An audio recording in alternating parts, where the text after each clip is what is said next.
ઘટમાં ગોડા થનગને ને આતમ વિજે પાંખ, અણદીઠેલી ભોમ પર યૌવન માંડે આંખ. આવા જ ગુજરાતના યુવાનો કે જે સીસીએની પ્રિલિમની પરીક્ષાની તૈયારી એકદમ દિલથી કરી રહ્યા છે અને આજે તેમનો પરીક્ષાનો દિવસ છે.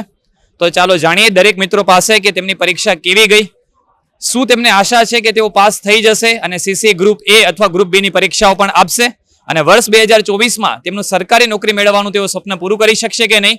તો ચાલો જાણીએ દરેક મિત્રો પાસેથી. નમસ્કાર મિત્રો, સીસી પ્રિલિમ પરીક્ષાની શરૂઆત થઈ ચૂકી છે. એમાં આજે 2 એપ્રિલના આપણે થર્ડ શિફ્ટના મિત્રો પાસેથી એમના પ્રત્યક્ષ અનુભવ જાણીએ. શું નામ છે તમારું મિત્ર? રાજપૂત દીપકસિંહ. તમારું નામ શું છે મિત્ર? પ્રજાપતિ અરવિંદ. કેવું રહ્યું તમારું પેપર આજનું? આજનું પેપર સરળ હતું, ટાઈમ માંગ્યો હતું, પણ જો તમે સાચવીને પ્રશ્નોનો જવાબ આપો તો તમે સારા એવા અટેમ્પ કરી શકો છો. લેન્ધી હતું પણ ઇઝી હતું. તમારા માટે કયો વિષય અઘરો રહ્યો અને કયો વિષય સહેલો રહ્યો? અમારા માટે રીઝનિંગનો થોડો વિષય અઘરો રહ્યો ને બાકી મેથ્સ અને ઓકે હતું, બધું સમથિંગ. મેથ્સની અંદર શું બહુ ગણતરી એટલે કે કેલ્ક્યુલેટિવ ટાઈપનું હતું કે સરળતાથી થઈ શકે? કેલ્ક્યુલેટ ટાઈપનું જ હતું બધું. બરાબર છે.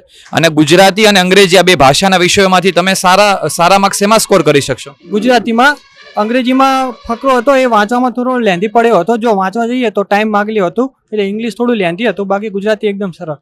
અને તમારી સ્ટ્રેટેજી કઈ રીતે રહી હતી કે તમે પેપર કઈ રીતે અટેન્ડ કર્યું છે? મેં પહેલા ગુજરાતી, પછી ઇંગ્લિશના જે 7-8 સહેલા લાગે એ કર્યા, પછી રીઝનિંગ ને લાસ્ટમાં મેથ્સ. અને મિત્ર તમારી શું સ્ટ્રેટેજી રહી હતી? મારે તો પહેલા મેં રીઝનિંગનું પકડ્યું હતું, પછી આપણે ગુજરાતી ને ઇંગ્લિશ પકડ્યું. તમે કુલ કેટલા પ્રશ્નો અટેમ્પ્ટ કર્યા છે? મેં 80 પ્રશ્નો અટેમ્પ કર્યા છે. અને તમે કુલ કેટલા પ્રશ્નો? મેં 65 કર્યા છે ટોટલ. અને તમે કેટલા સમયથી તૈયારી કરો છો આ સીસીની પ્રિલિમ પરીક્ષા માટે? હું છેલ્લા 12 મહિનાથી તૈયારી કરું છું. અને તમે કેટલા સમયથી તૈયારી કરો છો? સીસી થી લગભગ 1.5 વર્ષથી કરું છું, પણ બાકી જીપીએસસી ની બધી ઓલરેડી પરીક્ષા આલું જ છું બધી. હવે જે નેક્સ્ટ આગળની શિફ્ટો આવશે એના માટે તમે વિદ્યાર્થી મિત્રોને કઈ સંદેશ આપવા માંગતા હો કે કઈ બાબતની ધ્યાન રાખવા માંગશે લોકો? વિદ્યાર્થી મિત્રોને એ જ છે કે જે પણ વિષય લે એમાં પૂરો ડીપમાં જવાની જરૂર નથી, બેઝિક ઉપર ધ્યાન આપે અને સ્પીડમાં ફોકસ કરે, કેમ કે એટલું ડીપમાં નથી હોતું, પણ મેથ્સમાં સ્પીડ જરૂરી છે. સ્પીડ હશે અને એક્યુરેસી હશે તો સારા એવા સ્કોરથી પાસ થઈ શકશે. તમે શું સલાહ આપવા માંગશો? હું તો વિદ્યાર્થીઓને એ સલાહ આપું કે ટાઈમિંગ ઉપર ખાસ ધ્યાન આપે અને રીઝનિંગ પર થોડું ફોકસ કરે, બસ. તો આપણી બુકબર્ડ એકેડેમી યુટ્યુબ ચેનલના વિદ્યાર્થીઓને પ્રત્યક્ષ અનુભવ કીધા એમની શિફ્ટના પેપર બદલ, તે બદલ આપણે બંને મિત્રોનો આભાર માનીએ છીએ અને એક સરસ મજાના પુસ્તકની ભેટ આપીએ છીએ. તો બંને મિત્રો આપણી સાથે જોડાયા તે બદલ તેમનો આભાર માનીએ છીએ. અને આ બંને મિત્રો ભવિષ્યની સીસી ગ્રુપ એ, ગ્રુપ બી બંને પરીક્ષાઓ સફળ થાવ તેવી શુભેચ્છા પાઠવીએ છીએ. All the best. હા, જય હિન્દ મિત્રો. સીસી પ્રિલિમ પરીક્ષાનો આજે બીજો દિવસ છે, જેમાં થર્ડ શિફ્ટના આપણે પ્રત્યક્ષ અનુભવો વિદ્યાર્થી પાસેથી જાણી રહ્યા છીએ. શું નામ છે તમારું મિત્ર? સંજય. કેવી રહી તમારી પરીક્ષા? પરીક્ષા તો સારી હતી. કેટલા તમે ટોટલ અટેમ્પ્ટ કર્યા છે? મેં એટેમ્પ કર્યા 80 જેવા કર્યા. 80 અટેમ્પ્ટ કર્યા છે, બરાબર છે. તમને સૌથી અઘરો વિષય કયો પડ્યો 4 વિષયોમાંથી? Maths reasoning. મેથ્સ રીઝનિંગ બહુ અઘરું પડ્યું છે. અચ્છા, ગુજરાતી ઇંગ્લિશમાં તમે કેવા પ્રકારના પ્રશ્નો જોયા હતા? ગુજરાતીમાં થોડું સરળ હતું, પણ ઇંગ્લિશમાં થોડું હાર્ડ હતું. ઇંગ્લિશમાં હાર્ડ હતું. ઇંગ્લિશમાં ખાસ કરીને મિત્રોની ફરિયાદ રહે છે કે કોમ્પ્રિહેન્શન બહુ અઘરું આવે છે, તો તમારું શું કહેવું છે? હા, એ તો વાત સત્ય. અને રીઝનિંગમાં નોન વર્બલના પ્રશ્નો સારા એવા પૂછાતા હોય છે, તો તમારી શિફ્ટમાં એવા કેટલા પ્રશ્નો રહ્યા હતા આકૃતિ આધારિત? આકૃતિ આધારિત મિનિમમ 3 થી 4 હતા. 3 થી 4 પ્રશ્નો જોવા મળ્યા છે, બરાબર છે. અને તમારી સ્ટ્રેટેજી શું રહી હતી? તમે કઈ રીતે પેપર અટેમ્પ્ટ કર્યું છે?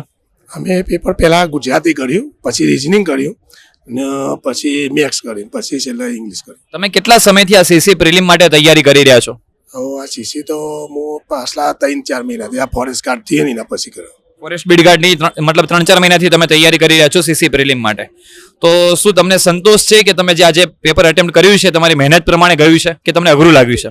પેપર તો થોડું અઘરું હતું, આમ લેન્ધી હતું. ટાઈમ ખરો ને એ ટાઈમ વધારો હતો. બિલકુલ. અને ટાઈમ વધારવો જોઈએ એક્ઝામ માટે. એટલે તમે હવે જે આવનારી શિફ્ટ છે, જે મિત્રો પરીક્ષા આપશે એમને તમને એક સંદેશ આપવો હોય તો શું કહેવા માંગશો? હું એમને તો સંદેશ એવો આપું કે ભાઈ તમે થોડું મહેનત કરી શકો, થોડું આ ટાઈમ ઓછો હોય અને પેપર લે એના માટે તમારે થોડી મહેનત વધારજો, બીજું કંઈ. બુકબર્ડ એકેડેમી તરફથી તમને એક નાનકડું પુસ્તક સરસ મજાનું ભેટ આપવામાં આવે છે, જે તમને આવનારી પરીક્ષામાં બહુ ઉપયોગી સાબિત થશે.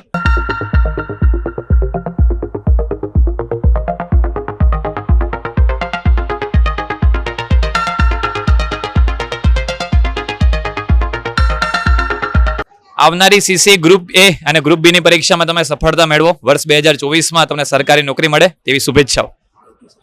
તો સીસી પરીક્ષાની શરૂઆત થઈ ચૂકી છે. ઘણા મિત્રોની પરીક્ષા સારી જઈ રહી છે, ઘણા મિત્રોની પરીક્ષા ખરાબ જઈ રહી છે. પણ મિત્રો એક વાત યાદ રાખજો કે તમારો સંઘર્ષ ક્યારે હારતો નથી. આજે કરેલો સંઘર્ષ એ તમારી આવતીકાલની સફળતા છે અને સફળતા તમને ચોક્કસથી મળશે. વર્ષ 2024માં તમે સરકારી નોકરી મેળવો અને તમારું અને તમારા માતા પિતાનું સ્વપ્ન પૂર્ણ કરો તેવી પ્રભુ પાસે પ્રાર્થના. આવા સરસ મજાના વિડીયો સાથે મળતા રહેશું. ત્યાં સુધી બધા મિત્રોને જય હિન્દ, જય ભારત.